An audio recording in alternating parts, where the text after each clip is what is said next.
everyone, I'm Kathy Dawson.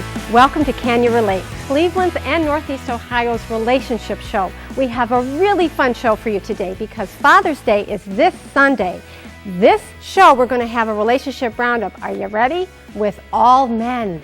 3 men on the couch, all right? We're also going to talk about Father's Day and fashions. If you haven't gotten a gift for your dad, you're going to want to stay tuned.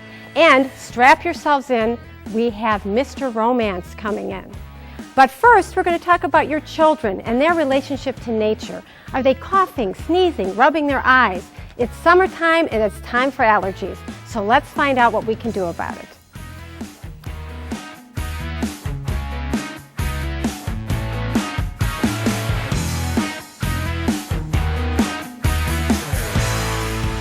You know, it's hard to have a great relationship with nature when all you're doing is coughing, sneezing, and itching and rubbing your eyes. But I have good news. I am so delighted to welcome Dr. Richard Lavie to the show. You are actually you work for the Allergy, Asthma, and Sinus Relief Center in Twinsburg and in Chardon. So I have to ask you, am I imagining it, or are there more allergies now than when I was growing up? It seems like it. It really does. It really does. And it's the million-dollar question. Nobody knows why, but we know it's happening. Okay. And so what do we do about it? I mean, these are with you work with mostly children, right? I see all ages, but we see a lot of kids because they're the purest form of allergy. Their misery is our misery. So we see it and we notice it more. So are their symptoms more exacerbated because they're younger? Or not? I think we feel they seem to be more allergic to more things than you or I would be growing up 30 years ago. All right. So it's worse. It's definitely worse. Now, my son is 25, and Dave has had allergies ever since he was like 4. And every time fall would come around, you know, the eyes are swollen, he's itch. We're on Benadryl or whatever it is I used to give him. Yep. And he still struggles with it. So how do you help children? They got to go out and play, right? Right. I mean, this is childhood. This is quality of life. This is what we want every kid to have, is to have a great summer. And it can be miserable if they have to stay indoors. Miserable. So avoidance is key, but avoidance isn't practical. Right. How can you avoid nature? Exactly. You want your kids outside. Right. We have 3 months in Cleveland, so let's enjoy them. Right. So you're supposed to have the air conditioning running, stay inside, and wash yourself off thoroughly if you come in from the pollen.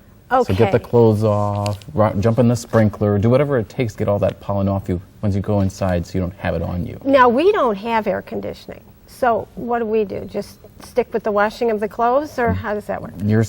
Anything you can do to keep your house a little tighter and cleaner so that stuff's not coming in on you all day is helpful. Okay. But at the same time, you're trading off nature for Right. You don't want your kids... home. Yes, exactly. Now, what do you think of air purifiers? Just curious. They're helpful for pollen and for animal dander, but not much else. So ragweed, all those mold. things floating in the air, they can help circulate some of that out. But if you think about it, you have to have a huge filter for a large home. Right. And that's very expensive. So Yes. it becomes an issue of practicality. Can you really do this stuff in an efficient way? Okay. You know what else?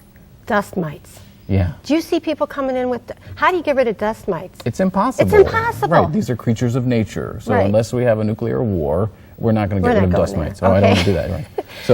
So now, let's say a child comes in, his eyes are swollen, his nose is running. What kind of things do you do other than the environmental? Is there anything else that you propose?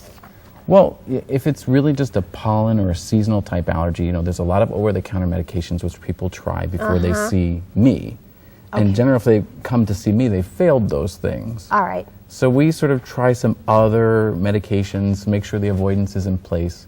And if they're truly miserable, the only thing that works is allergy injections. How often do you give those?